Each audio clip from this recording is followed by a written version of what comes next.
இன்றே டவுன்லோட் செய்து உங்கள் ஃபேவரட் ஷோக்களை என்ஜாய் பண்ணுங்க. ஜோசியரே, பரிகாரம் இருக்குமா? அதை செய்ய சொல்லதான் நான் வந்தேன்.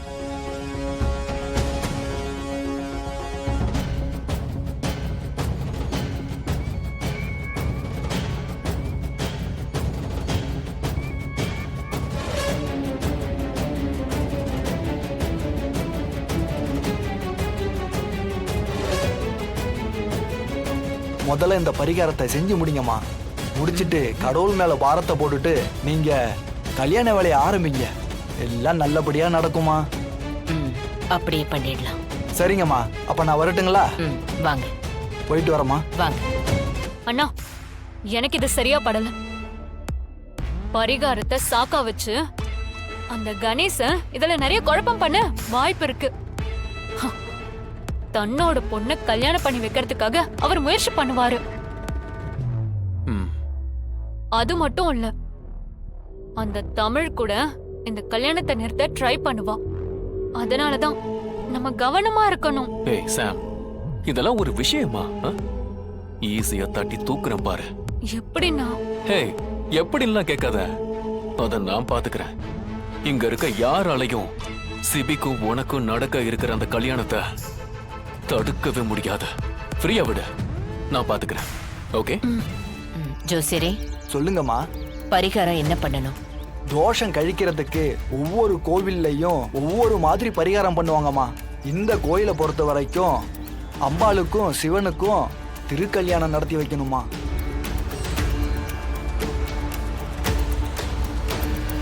திருக்கல்யாணம் நடத்தி முடிச்சிட்டு எல்லாருக்கும் அன்னதானம் செய்யணுமா.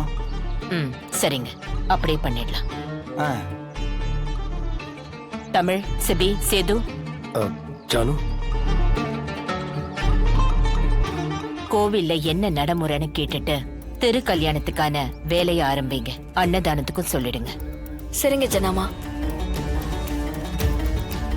அம்மா, இந்த கல்யாணத்தை நடத்தி வைக்கிறது அவ்வளவு சாதாரண விஷயம் இல்லம்மா.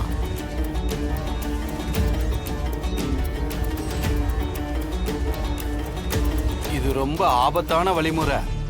சாமிக்கு கல்யாணம் பண்ணி வைக்கிறதுல என்ன ஆபத்து இருக்கு? எல்லா கோயிலையும் வழக்கமா நடக்கிறது தானே. இல்லம்மா, இந்த கோயில அது கஷ்டம்.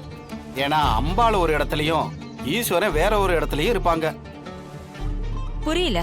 இந்த நிமிஷத்துல இருந்து உங்க புள்ள முழு மனசோட விரதம் இருந்து இங்க இருக்கிற அம்பாள் சிலையை எடுத்துட்டு போய் மலை உச்சியில இருக்கிற சிவன் சிலையோட ஒன்னா வைக்கணும்.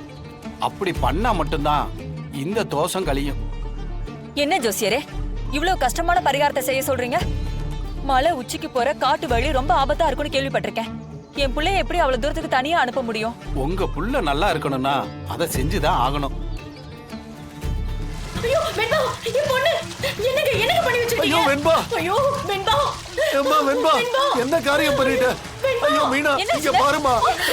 வெண்பா, சிபி, சீக்கிரம் வாங்க. ஏம்மா இப்படி பண்ண? என்னாச்சு? பாரு மீனா, என் பொண்ணோட நிலைமைய. சிபி அவளை கட்டிக்கலன்னு குளத்துல விழுந்து தற்கொலை பண்ண முயற்சி பண்ணிருக்காமா. ஐயோ, எப்படி காப்பாத்த போறேன்னு தெரியலையே. என் பொண்ணை இழந்துருக்க போல இருக்கு. ஏம்மா மாப்பிள்ள, என் பொண்ணு. சிபி போய் ஹெல்ப் பண்ணு. வெண்பா, வாங்க சிபி.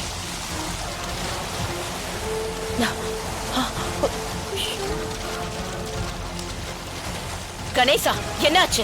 என்னத்த பண்ண சொல்றீங்க? நீங்க சிபி எல்லாருமே யார் இந்த வீட்டோட மருமகளா வரணும்னு ஒரு முடிவோட இருக்கீங்க. ஆனா என் பொண்ணு சின்ன வயசுல இருந்தே சிபி மேல பாசத்தை வளர்த்துக்கிட்டு இருந்தா.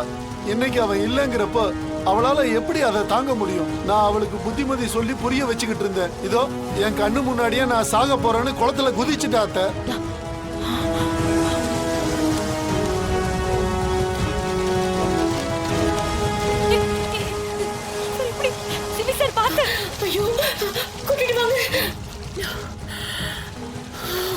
ஒத்த பொம்பளை பிள்ளைய பெத்து வச்சிருக்க.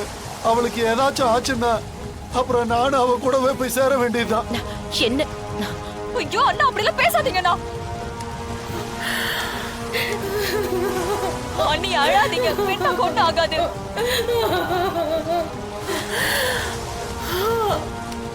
என்னாச்சு?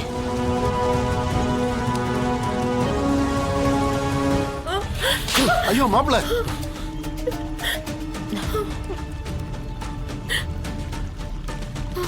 முட்டாள நீ கொஞ்சம் கூட யோசிக்க மாட்டியா? நான் தான் வேணாம் வேணும் ஒதுங்கி போறேன்ல. எனக்காக ஓசரம் கொடுத்தா எல்லாம் சரியாயிடுமா? வெண்பா புரிஞ்சுக்க. கம்பல் பண்ணினா ஒருத்தரோட வாழ முடியாது. நீ இப்படியே பண்ணிட்டு இருந்தேன்னு வை, இனிமே உன் முகத்துல கூட முடிக்க மாட்டேன். சிபி சிபி சிபி தள்ளுங்க. வெண்பா அழாத வெண்பா.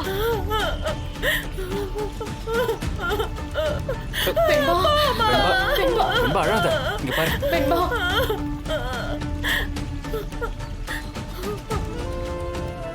உன் தங்கச்சி ரொம்ப சென்சிட்டிவ். அவளால ஒரு சின்ன முக சுளிப்ப கூட தாங்கிக்க முடியாது. நீயே சொல்லு, ஆமாவா இல்லையா? ஆமா ஜனம்மா, அவ லேசா முகத்தை திருப்பிட்டு போனா கூட உட்காந்து மணிக்கணக்கா அழுவா ஜனம்மா. அந்த மாதிரி சண்டை தான் எங்க 2 பேருக்குள்ளயும் அடிக்கடி வரும். அதுதான் அவளோட இயல்பு. ஆனா சிபி ஷார்ட் டெம்பர், நினைச்சதை முடிக்கணுங்கிற பிடிவாதம் உள்ளவன். ரொம்ப மூர்க்கமா இருப்பான். டப்பு டப்புன்னு ரியாக்ட் பண்ணுவான். கோவப்படுறதுனால ஒருத்தவங்க ஹர்ட் ஆவாங்களே, அதனால தன்மையா பேசணுங்கிற எண்ணம் எல்லாம் சிபிக்கு சுத்தமா கிடையாது. அப்படிப்பட்ட ஒருத்தனை வெண்பாக்கு கட்டி வச்சா அவ வாழ்க்கை நல்லா இருக்குமா? நரகமாயிடும். வெண்பாவால சிபிய ஹேண்டில் பண்ண முடியாது. சிபி மாதிரி ஒருத்தனை வழிக்கு கொண்டு வர தமிழ் மாதிரி ஸ்ட்ராங்கான ஒரு பொண்ணால தான் முடியும். அதே மாதிரி தமிழ் மாதிரி ஒரு பொண்ணுக்கு சிபி மாதிரி தைரியமான ஒருத்தன் தான் பொருத்தமா இருப்பான். சேது, இப்ப சொல்லு, நான் எடுத்த முடிவு தப்பா? நான் வெண்பாக்கு கெட்டது பண்ணிடுவேனா? இல்ல ஜனம்மா, நீங்க சொல்றது எல்லாமே சரி. எனக்கு தான் புரியல. அத்தானுக்கு பொருத்தமான ஆளு தமிழ் சிஸ்டர் தாம்மா. அதை நான் இப்ப புரிஞ்சுக்கிட்டேன். வெண்பாக்கு எப்படியாவது நான் புரிய வைக்கிறேம்மா. உங்களுக்கு இதுல என்ன ஹெல்ப் பண்ணாலும் கேளுங்கம்மா, நான் பண்றேன். நம்ம தமிழையும் அத்தானையும் எப்படியா சேர்த்து வைப்போமா? எனக்கு உன்கிட்ட பிடிச்ச விஷயமே இதுதான் சேது. நல்லது எந்த பக்கம் இருந்தாலும் எப்பவுமே நீ அந்த பக்கம் தான் நிப்ப. இப்படியே இரு. ம்